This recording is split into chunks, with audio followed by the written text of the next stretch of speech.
Hallelujah, praise the lord. Yeshu Masih के अजीम जलाली और ज़िंदा नाम में आप सबको मेरा बहुत बहुत सलाम। मैं हूं खुदा की खादमा अरूज एल्बर्ट और आज हम कलाम मुकद्दस में से एक टॉपिक को सीखेंगे। आज का जो मेरा टॉपिक है वो ये है दौलत, शोहरत और इज़्ज़त। हम देखेंगे कि हम इस दुनिया में रहते हुए कैसे दौलत, शोहरत और इज़्ज़त को हासिल कर सकते हैं।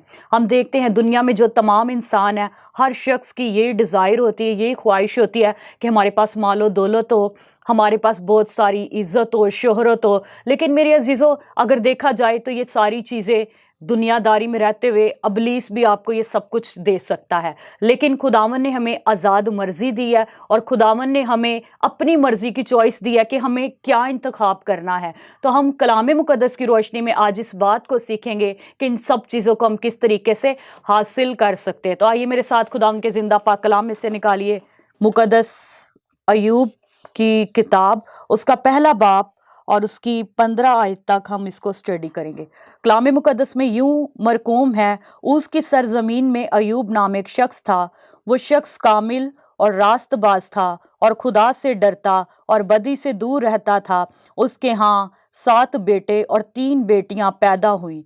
उसके पास 7,000 भेड़ें और 3,000 ऊंट और 500 जोड़ी बैल और 500 गधियां और बहुत सारे नौकर चाकर थे। ऐसा कि अहले मशरिक में वो सबसे बड़ा आदमी था। उसके बेटे एक दूसरे के घर जाया करते थे और हर एक अपने दिन पर ज़ियाफ़त करता था और अपने साथ खाने पीने को अपनी तीनों बहनों को बुलावा भेजते थे। और जब उनकी ज़ियाफ़त के दिन पूरे हो जाते तो अय्यूब उन्हें बुलवा कर पाक करता और सुबह को सवेरे उठकर उन सबों के शुमार के मुआफिक सोख्तनी कुर्बानियां चढ़ाता था, क्योंकि अय्यूब कहता था कि शायद मेरे बेटों ने कुछ खता की हो और अपने दिल में खुदा की तफकीर की हो। अय्यूब हमेशा ऐसा ही किया करता था। आमीन, हालेलुया। कलाम मुकद्दस के पढ़े और सुने जाने पर खुदावन की बरकत हो। मेरे अजीज़ों, आज का जो हमारा टॉपिक है वो ये है दौलत, शोहरत और इज़्ज़त। हम कलाम मुकद्दस में देखते हैं कि खुदावन का बंदा अय्यूब नबी, जिसके बारे में खुद खुदा ने 4 खूबियों को बयान किया। हम देखते हैं कि जब इब्लीस वो खुदावन के पास चला गया और खुदा से जब बात करने लगा, जब इब्लीस और खुदा के दरमियान में, दोनों के दरमियान में जब एक कंट्रोवर्सी हुई, तो खुदा ने खुद उसके लिए 4 खूबियों को बयान किया। और वो खूबियां कौन सी थी? पहले नंबर पे कामिल, रास्तबाज, खुदा से डरता और बदी से दूर रहता था। मेरे अजीजों, अगर हम देखें, कामिल लफ्ज़ जो है ये खुदा के बेटे यीशु मसीह के लिए भी कलाम मुकद्दस में इस्तेमाल किया गया है। उसके बाद अय्यूब के लिए भी लफ्ज़ जो कामिल है वो इस्तेमाल किया गया है। दूसरे नंबर पे उसकी जो खूबी हम देखते हैं कि वो रास्तबाज था। यानी रास्तबाज कौन है? जो रूह और सच्चाई से अपनी ख्वाहिशों को मार के, अपने आप को दुनिया से अलग करके खुदा के साथ सच्चे दिल से चलते हैं, वो रास्तबाज है। हालेलुया। यहाँ पर हम देखते हैं मेरे अजीजों कि वो रास्तबाज भी है और तीसरे नंबर पे खुदा से डरता और चौथे नंबर पे वो बदी से दूर रहता है। हम देखते हैं जब ये सारी खूबियां एक इंसान के अंदर पाई जाती है तो खुदावंद यकीनन उसको बरकतों से भर देता है। कलाम मुकद्दस में पहले नंबर पे हम देखते हैं कि दुनियावी तौर पे खुदा ने उसको कितनी ज़्यादा बरकत दी थी। कलाम मुकद्दस में लिखा कि अहले मशरिक में उसके जैसा अमीर शख्स कोई ना था। हम देखते मेरे अजीज़ों, अगर ये एक रूम है, अहले मशरिक था, वो इतना बड़ा था जैसे ये एक रूम है, इसके दरमियान में 2 पार्टीशन कर दी जाए, एक हिस्सा यहाँ और एक वहाँ, तो फिर ये मिला के जो 2 हिस्से बनते हैं, यानी आधा हिस्सा जो उस वक़्त था वो सारा किसका था? अय्यूब का। और ये जो एरिया था, यानी यहाँ पर लिखा है ऊस की सरजमीन। ऊस की जो सरजमीन थी, अगर हम इसको देख लें तो ये जॉर्डन के करीब थी। जॉर्डन के करीब ये एरिया था और इसके करीब करीब सारे मुल्कों की सरहदें लगती थी। वो शाम था और इसराइल जो कंट्री है, इनकी सरहदें इस कंट्री के करीब करीब यानी साथ साथ कह सकते हैं कि लगती थी। और इस टाइम में कोई प्रेसिडेंट नहीं होता था, कोई किंग, कोई बादशाह नहीं होता था। और दूसरे नंबर पे हम इस बात को देखते हैं, यीशु मसीह खुदा का बेटा जब पैदा हुआ तो उसको सिजदा करने के लिए 3 मजूसी जो दूर दराज से आए, वो भी मशरिक की सरजमीन से, यानी इसी सरजमीन से आए जहां पर अय्यूब नबी रहता था। हम देखते हैं इसके बाद ये जो सारा एरिया था ये जो ऊस का सारा एरिया था, ये सिम का एरिया था। यानी नूह के 3 बेटे थे। अगर पैदाइश 10 बाप को आप स्टडी करें तो नूह के 3 बेटे सिम, हाम और याफ्त था। तो इनमें से जो सिम था, इसका ये सारा जो था मशरिक का एरिया था, यहाँ पर अयूब नबी भी रहता था। सो हम देखते मेरे अजीज़ों, दुनियावी तौर पे खुदा ने इसको कितनी बरकत दी। कलाम मुकद्दस में लिखा है कि उसके पास जो थे 7,000 भेड़े, 3,000 ऊंट और 500 जोड़ी बैल।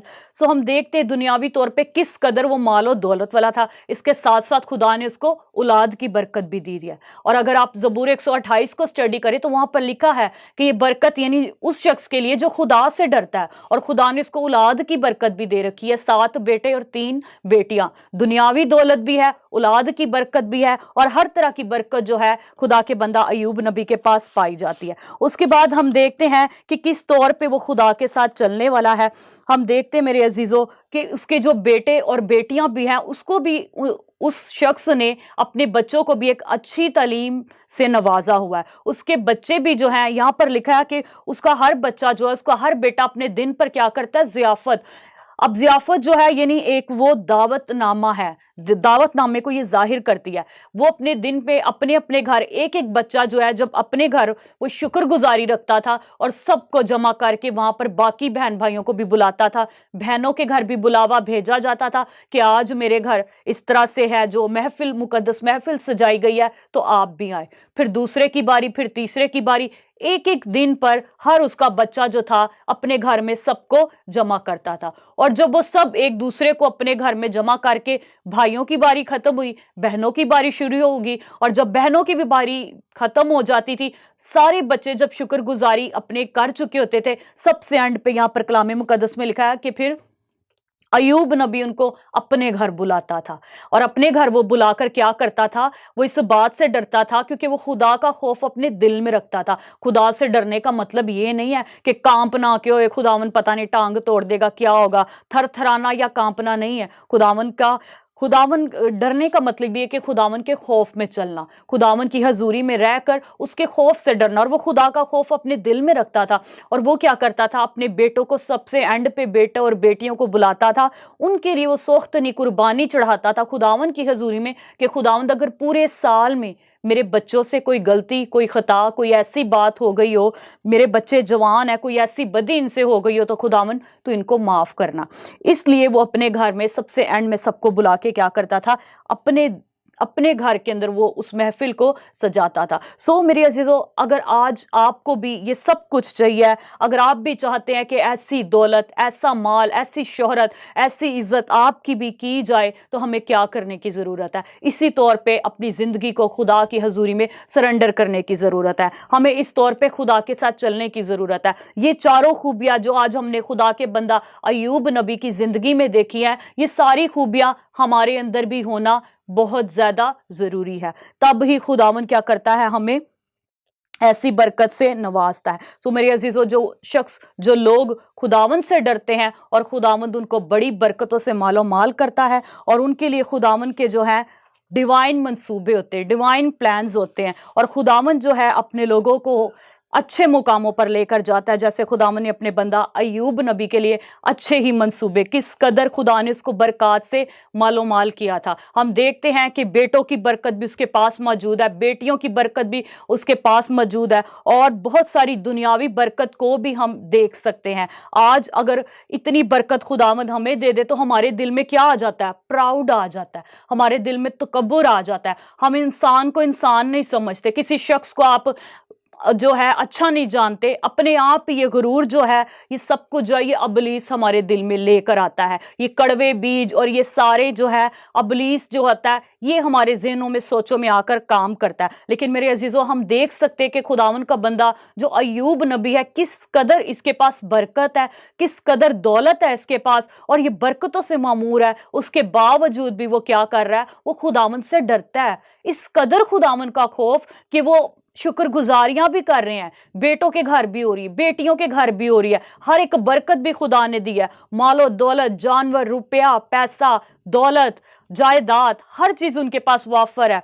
तो भी वो क्या कर रहा है, खुदावन की हजूरी में उससे डर रहा है। सो मेरे अजीज़ों, बहुत ज़रूरी है, हमें खुदावन ने बेशक छोटे लेवल पे रखा है, बेशक खुदावन ने हमें बड़े लेवल पे रखा है, जहाँ पे भी हैं हमें आज इसी तरीके से हमें भी खुदा से डरने की और उसके खौफ में रहने की ज़रूरत है। इसी तरीके से हमें भी अय्यूब नबी की तरह रास्ते में रहकर ज़िंदगी को गुजारने की ज़रूरत है, वरना जो कुछ होता है अगर कम भी है तो वो भी चला जाएगा। अगर आप खुदा के पास उसकी हजूरी में रहते हैं, उसके साथ चलते हैं रूह और सच्चाई से, तो अगर आप बहुत छोटे लेवल पे भी हैं तो खुदावन वहां से भी उठा के आपको सर बुलंद करने की कुदरत रखता है। हालेलुया। हम देखते हैं मेरे अजीजों, ये सारी कुदरत और ये सारा इख्तियार जो है ये हमारे आसमानी बाप के हाथ में है। वो चाहे तो बादशाहों के तख्त उल्टा भी सकता है, वो चाहे तो जमीन से उठा के बादशाह भी बना सकता है। तो ये सारा बरकत जो है, ये सारी जो है, हमें खुदावन के साथ उसकी हजूरी में रहते हुए ही हम हासिल कर सकते हैं। सो मेरे अजीजों, इसी तरीके से हम देखते हैं बहुत सारे कलाम मुकद्दस के अंदर और भी बहुत सारे ऐसे जो है नबी हैं और जो खुदावन से डरते और खुदावन की हजूरी में रहते थे, खौफ खाते थे। जिस कदर भी खुदावन ने उनको बुलंद किया, हम खुदा के बंदा दानियल नबी को देखते हैं कि वो किस कदर खुदावन के खौफ में चलता था। कलाम मुकद्दस में उसके बारे में लिखा है कि वो दिन में 3 बार अपनी कोठड़ी को बंद करता, अपनी खिड़की को खोलता और हैकल की तरफ मुंह करके वो 3 बार सिजदे में जाके खुदावन की हजूरी में दुआ करता था। क्यों? क्योंकि वो भी खुदावन के खौफ में रहता था। हालेलुया। सो इसी तरीके से हम देखते हैं मेरे अजीजों, खुदावन के बंदा यूसुफ को भी हम देखते हैं किस कदर खुदा ने उसको सर बुलंद किया। वो आजमाइशों से भी गुजरता रहा, वो बुरे हालात में से भी गुजरता रहा, लेकिन फिर भी खुदा ने हर तरह के हालात से निकाल कर उठाकर उसको क्या किया? सर बुलंद किया। खुदा ने उसको हुक्मरान बना दिया, उसको प्रेसिडेंट बना दिया। इसी तरीके से मेरे अजीजों, हम बहुत सारे जो है लीडर्स का और बहुत सारे बाइबल के लीडर्स का हम जिक्र कर सकते हैं इस पूरे मैसेज में, जो खुदावन के खौफ में चलते रहे, अपनी जिंदगियों को खुदावन के सपुर्द किया हुआ और इस तरह की बरकतों से खुदावन ने उनको नवाजा। सो मेरी अजीजों, आज हम यही मैं चाहती हूँ कि आप सब जो इस कलाम को सुन रहे हैं, इस मैसेज को आप देख रहे हैं, तो ज़रूर अगर आज आपकी ज़िंदगी में कोई खता है, कोई गलती है, अगर आपकी ज़िंदगी खुदावन से दूर है, आपने तौबा नहीं की, अपना दिल खुदावन को नहीं दिया, तो आज मैं आपसे यही कहना चाहूँगी, रास्तबाजी को पूरा करने के लिए सबसे पहले यही है कि आप अपना दिल खुदावन को दें, आप तौबा करें, बपतिस्मा लें और अपनी ज़िंदगी को खुदावन के ताबिया कर दें, उसके सपुर्द कर दें, ताकि खुदावन इंसानी बरकत से आपको और आपके घराने को भी नवाजे। हालेलुया। सो आज के कलाम के वसीला से खुदावंद आप सबको बड़ी बरकत दे। God bless you. आइए अब हम वक्त है कि हम अपनी आंखों को बंद करेंगे, सरों को झुकाएंगे और मैं कुछ लम्हा के लिए आप सबके लिए दुआ करना चाहूँगी। हालेलुया। खुदावन जलाल के बादशाह, आसमान और ज़मीन के खालिक और मालिक, लश्करों के खुदावंद, हम तेरी शुक्रगुजारी करते हैं। आए खुदावन, तू भला, तेरी शफकत अब्दी और तेरा प्यार निराला है। तू इब्तदा है, तू इंतहा है, तू गयूर और पाक है खुदावन, तू ही अजीम है, तू नहायत मेहरबान है खुदा। हम तेरी शुक्रगुजारी करते हैं खुदा, आज की तेरी जिंदा आवाज़ के लिए, मीठी आवाज़ के लिए खुदावन, जो तू अपने लोगों से बोला और अपने लोगों से हम कलाम हुआ खुदावन। आज जितने लोगों ने इस कलाम को सुना है, इसको वॉच किया खुदावन, और बिलखसूस खुदावन जो कलाम का बीज इनके दिलों में बोया गया खुदा, अबलीस इसको खुदान हरगिज न चुराने पाए इसके खुदान, इनकी जिंदगियों में 100 गुना 60 गुना फल लेकर आए खुदावन। अपने लोगों को बड़ी बरकत दे रूहे पाक खुदावन, इनको बरकतों से मालो माल कर खुदान, इनको ये फजल बख्श दे खुदान, रूह और सच्चाई से तेरे साथ चले खुदान, अपना दिल तुझे दे दे, अपनी जिंदगियां तेरी हजूरी में वक्फ कर दे खुदावन। इसी तरीके से खुदावन अय्यूब नबी की तरह खुदावन ये तेरे खौफ में रहने वाले हो, तेरे खौफ में चलने वाले हो खुदावन, कलाम के मुताबिक अपनी जिंदगियों को गुजारने वाले हो खुदावन, बड़ी बरकत दे खुदावन। आए खुदावन, मैं तेरी तमजीद करती और तेरे ही मीठे मुकद्दस जलाली नाम से खुदा बाप ये दुआ मांगती और पाती हूँ। आमीन। Thank you. God bless you all.